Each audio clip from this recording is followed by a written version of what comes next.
What is minimalism? At first glance, people think minimalism is about getting rid of things, eliminating, decluttering, detaching, paring down, letting go. But that's a mistake. Minimalists don't focus on having less.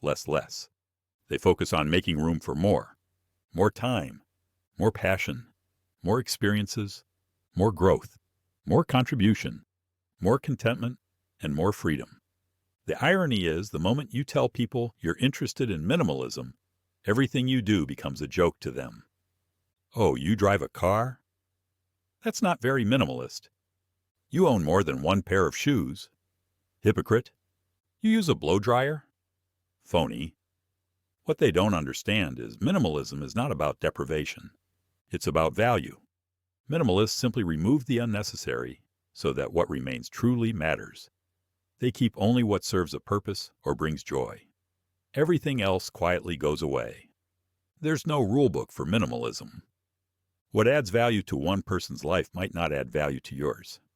So hold on to what feels right for you. Your colorful socks, your books, your music. People will judge, let them. Judgment is just a mirror reflecting the insecurities of the person doing the judging. Getting rid of just in case. We often hold on to things just in case. Just in case we might need them someday. Just in case they'll be useful. Just in case something happens. But the truth is, those just-in-case items almost never get used. They sit there, taking up space, getting in the way, weighing us down. If we let them go, we free up not just our shelves, but our minds. Try these simple rules. The 20-10 rule. If you can replace an item for less than $20 and in less than 10 minutes, let it go. The 90-90 rule. Pick any item you own. Have you used it in the last 90 days? Will you use it in the next 90? If not, it's okay to let go. Maybe your rule isn't 90 days, maybe it's 120 or even 6 months. The number doesn't matter. What matters is honesty. If your possessions don't bring you joy or purpose, they're standing in the way of a more intentional life. What are you prepared to walk away from? Imagine this. Your home is burning. You have 60 seconds to grab what matters most. You wouldn't reach for your clothes or gadgets. You'd reach for your loved ones, your pets. And maybe, once they're safe, you'd grab a few irreplaceable things. A photo album, a hard drive, a family heirloom. Everything else could burn, and life would still go on. That's the mindset of minimalism, being willing to walk away from anything that no longer adds value. It's not about being cold or detached. It's the opposite. It's about caring deeply. Because when you aren't owned by your possessions, you're free to live more fully. When I adopt a new idea or habit, I do it because it might improve me. And when it no longer serves me, I let it go too. That's how we grow. As C.S. Lewis said, "Don't let your happiness depend on something you may lose." In today's world, filled with fear and clinging, those words mean more than ever. A Rolex won't give you more time.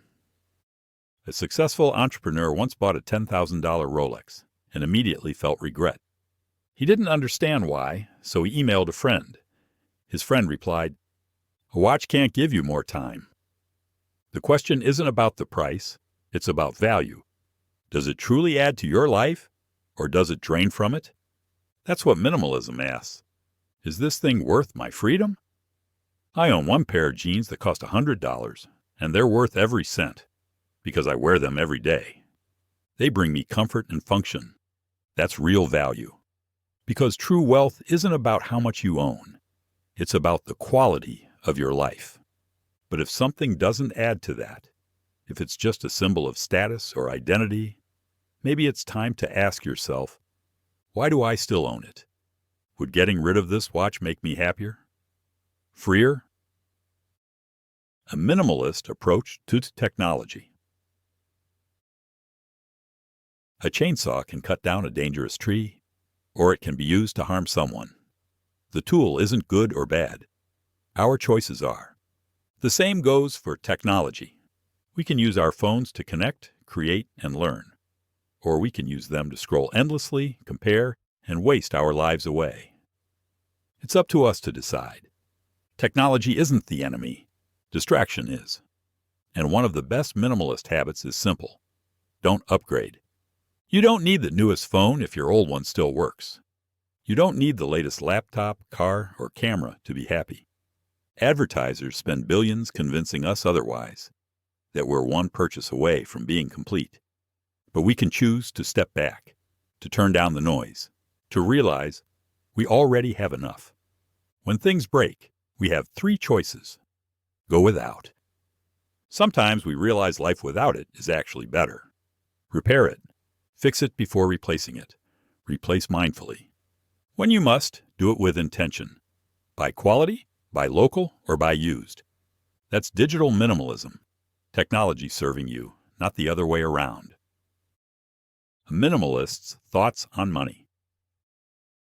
I used to think money was everything.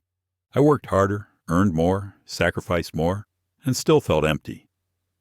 I was 19, making $50,000 a year, more than my mom ever did. Yet I was broke.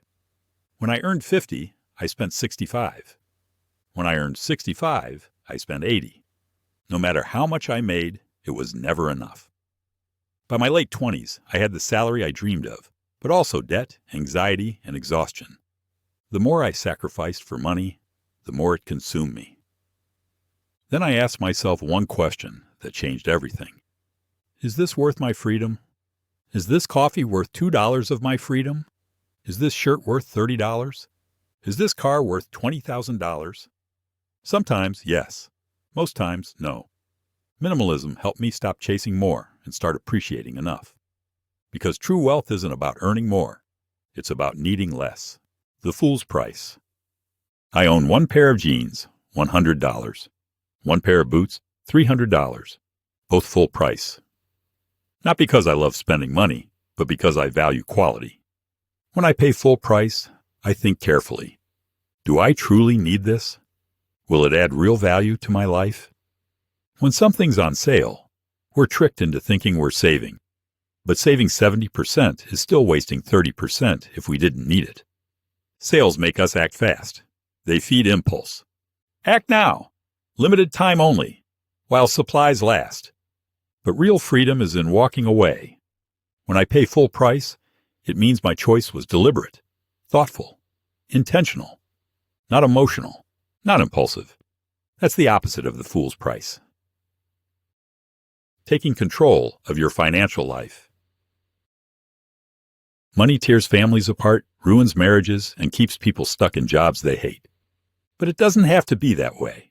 Start taking control of your financial life with a written monthly budget. Not in your head, on paper. Write down every expense from the past 6 months. Rent, food, coffee, gas, subscriptions, everything. Then divide them into 3 categories. Needs, the essentials, food, shelter, healthcare. Wants, the things that add real joy and value. Likes, the small indulgences that drain our income without giving much back. The goal isn't to strip life of fun. It's to become aware. Next, eliminate all debt. There's no such thing as good debt. Freedom begins when you owe nothing. Finally, build a safety net. Save $500 to $1,000 for emergencies. Don't touch this money unless it's a real emergency. Things like car repairs, medical bills, or job loss. Remember, your friend's birthday gift doesn't count as one. You'll be amazed how peaceful it feels to know you're okay, even if life punches you in the face. Financial control isn't easy, but it's not about how much you make. It's about what you do with what you have. Minimalism isn't about living with nothing. It's about living with enough. When we stop chasing more, we make room for meaning. When we stop holding on, our hands are finally free to create, to love, to live. As the minimalists say, love people, use things, because the opposite never works. That's all for this book. Don't forget to subscribe for more videos and have a great day.